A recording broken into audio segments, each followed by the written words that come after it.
Hey, welcome back to my YouTube channel. Good morning, everybody. Cause it's morning time where we at. Got little man with me today, cause he's not gonna let me do the video otherwise.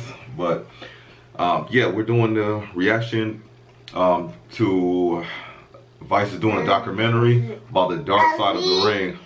So for all the wrestling fans out there, there is actually more than one that I know of. I thought it was only Chris Benoit, but this one is specifically about Chris Benoit. We might do the other ones later. So it's Vice documentary on Chris Benoit and the tragedy that happened with his family, which was deemed to be, if anybody doesn't know the history, was deemed to be murder / suicide. Well, yeah, double murder, suicide. So in a nutshell, tragically, the whole documentary is about that, but part 2 deems or shows, like, zooms in more on the details. So ironically, nobody knew what happened at the beginning. They just knew that Chris Benoit was missing, and that might have been, it seemed like it might have been the usual occurrence back then with wrestlers, or just him, you know, whether he was on a binge, bender, alcohol abuse, drug abuse, that type of deal. So they did a wellness check. You gonna let me finish? they did a wellness check on him. And guess what? We are gonna finish when we're done. So I'll be back. I'll be back. Alright, back. Let's see if I can get back into it. So they did a wellness check on Chris Benoit, and he went into, they gave a eerie description of walking into the house, but long story short, they went into his house. They were smelling just a weird stench, and then they automatically knew, hey, it's something dead in here, you know. So they walked in. They found the wife first, Miss Benoit. They found her dead. Next to her, she was kind of wrapped in a blanket or a rug or something like that, they said, and next to her was a Bible. And then they found the son, I want to say, in his room, and he was on his bed, dead. They didn't know if they was had to resuscitate him or not, but one of the experts that was there said, hey, he's gone, and God bless, man. And it's just hard to talk about it or think about it, because, you know, you got wife and kids, and you relate, and it was like, I would never do something like that, or even think of it. But, you know, the world we live in. So son was dead, Bible next to him, and apparently, like, you know, some kind of knife under there, but it was no stabbing or anything like that, but it was a knife. They kept going through the house. They actually found that he had a home gym, and they found him hanging, and he basically hung himself in his gym with one of the cables from the exercise machine. He wrapped it around his neck and figured out how to manipulate the weight so he can just pull the pin or pull up and basically strangle him.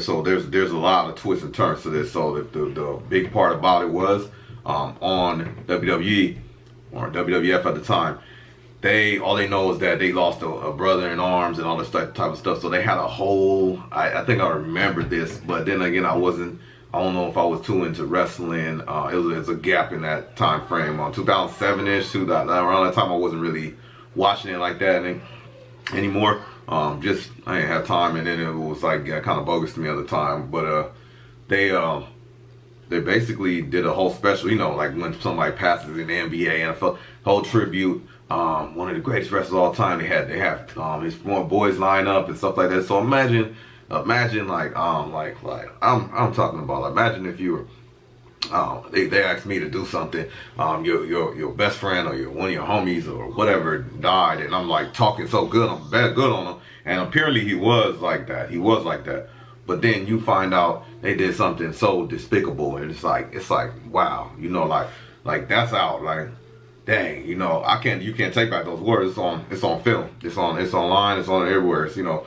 So they jumped the gun And that's what they talked about. That's what Jim Ross talked about, and Chris Jericho, the people that were on there. So they jumped the gun, and then the next following day, or the following telecast, Vince McMahon came on. He said, you know, it's tragic, but besides what I'm saying now, we're not going to talk about Chris Benoit. So it was just taboo to talk about Chris Benoit, even to this day and this point. And Jim Ross was commentating on it. He just was like how he just felt duped, and he was like, that act is unforgivable. But the people that were real close to Chris Benoit, like Chavo, Dean Malenko, those guys, they still have that friendship tied to them, and they just that heinous act. They said it's unforgivable, but they can't. It's hard for them to separate that stuff. So they're just like it was kind of heartbreaking. Not how kind of it was.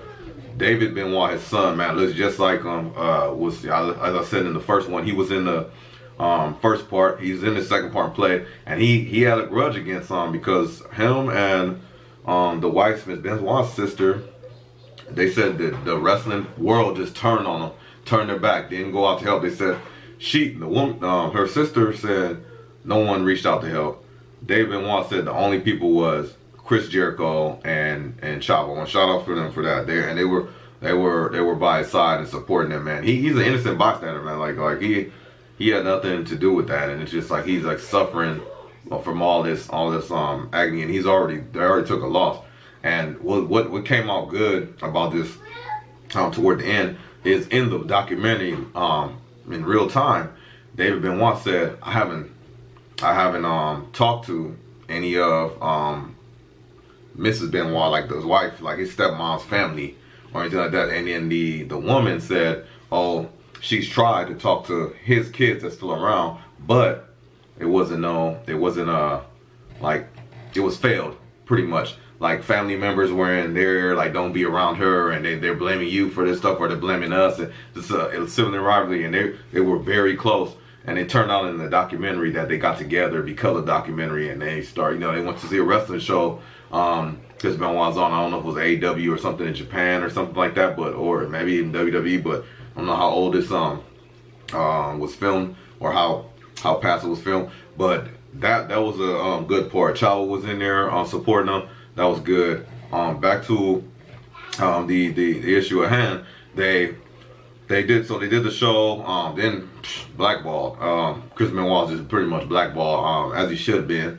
But all those years down the drain. And Chris Jericho said something. If he was in his right mind, like what he did almost shut down the business, and he would have never ever want to affect something he loved like that professionally. And so that's to show he wasn't in the right mind. So when they did do the autopsy, ironically, there's a wrestler who had to stop wrestling because he had very bad concussions, and they just told him you couldn't. He was not high. I don't even remember who he was, but turns out he became a medical doctor like that studies brains, trauma, and all that stuff. So CTE type stuff. Yeah, he wanted to make sure. You can't make sure you're good. You have to examine your brain. You can't do that while you're alive. So the media back then, ignorant. That's no big deal, because the same thing with the NFL. They're ignorant. I know some people knew, but everybody didn't know. But we know how that goes. So they basically were blaming it on roid rage. Just the way he did it. He wasn't in his right frame of mind. Alcohol, drug abuse, steroids. He was out of his mind. He did this, because apparently after they did all the investigation, after he tragically suffocated his son and his wife, killed his wife. They were around for 2 days. Like he was around. He was alive for 2 days. He loved enough to search his computer, search up like something biblical for his son, and then search what's the easiest way to strangle yourself or hang yourself. And they found that on his computer. They found alcohol bottles, beer cans all over the place. When they did the autopsy, they found 10 times the testosterone a normal male human should have in his body. So that's roids off the top. But back then, being ignorant, yeah, they'll fly. But the dude that used to wrestle said, wait a minute, I've been studying this. There's more things that are coming out of the NFL. He said, I don't want to see. So their family, they didn't think it was going to go, but they donated his brain. They said his brain was gone. It was rotten. For his age, I believe he was 40. They said it was bad shape. So this just builds up, and the Eddie Guerrero thing, him being his best friend, losing his best friend, didn't make it. They said that was the turning point from there. I don't know if I mentioned it in my first video, but they gave him an actual diary to work on to help himself. Like, hey, I miss you, buddy. To write out his thoughts, because he was just going. He took Eddie real bad, you know. So they were writing out stuff, but they found that journal, and basically it was just documenting how his mind was just going. Like his dad said the diary just confirmed his son going mad, like insane. So the telltale signs, man, you know, and you can't do nothing about it, man. Like, if people say what if, man, you know, this is just tragic. And I'm just like, I was like, wow, man, you know, it's an older situation, it's in the past, but now they putting light to it. It's just like devastating. And you know, the man was a great wrestler, man. He's a great wrestler. The Rabbit Wolverine, man, but like now he'll never get his due. And Chris Jericho said it, man. He was like, if he knew this would affect his world, like his life like that, like wrestling, something that he loved, he would have never done it. So why did he do it, you know? And you kind of never know, but you have to think that traumatic brain injury stuff is devastating. And another wild thing, not to wrap it up on a what if note, they're like, they pinpointed, and he did a good job on that. But I remember Brock Lesnar did a backflip off the ring. He used to do it all the time, but when he got to the big stage, you don't really do that type of stuff. But he did it in WrestleMania, and he botched it. He missed it, and he hit his neck back, and it was kind of just bad. But he was going to do a somersault flip onto Kurt Angle and land on him, but he missed the land, and it kind of snapped his neck. Luckily, he was all right. But Harley Race used to do this flying headbutt off the top of the rope. He told all the wrestlers, don't do that shit. It'll mess your spine up, man. Like I'm barely, you know, I'm almost paralyzed to this point. Then there's another wrestler, Dynamite Kid. Kind of remember him, don't remember, but he did the same move. He told him don't do it. I've been getting concussion and stuff. The Rabbit Wolverine did that same move all the time. So he's just landing in you with his entire face, like into your body, and that was like one of his finishing moves. It's just like crazy. And he, in the movie or in the documentary, the guy who reached out to study his brain, who exposed that it might have been you know, that it was CTE. I don't know if that's exactly why he did it, but he had severe CTE. Is he actually had like a conversation with Benoit. He was interested in what he was doing, what he was studying, what he know. He just never had a chance to like get with him and talk about it. But he asked him how many concussions did Chris Benoit have, because he told him that I had about 6, but they were real severe, so that's why I have to stop wrestling. And he said, man, I can't even count how many concussions I have. I lost count. And that was the norm back in WWE and back in the NFL. You get a concussion, it's like go back in there and play, go back in there and wrestle. If they put the salts under you can come back to, you're good. That's why you have all these things in place. At WWE, they had a loose drug policy, wellness policy, whatever call you.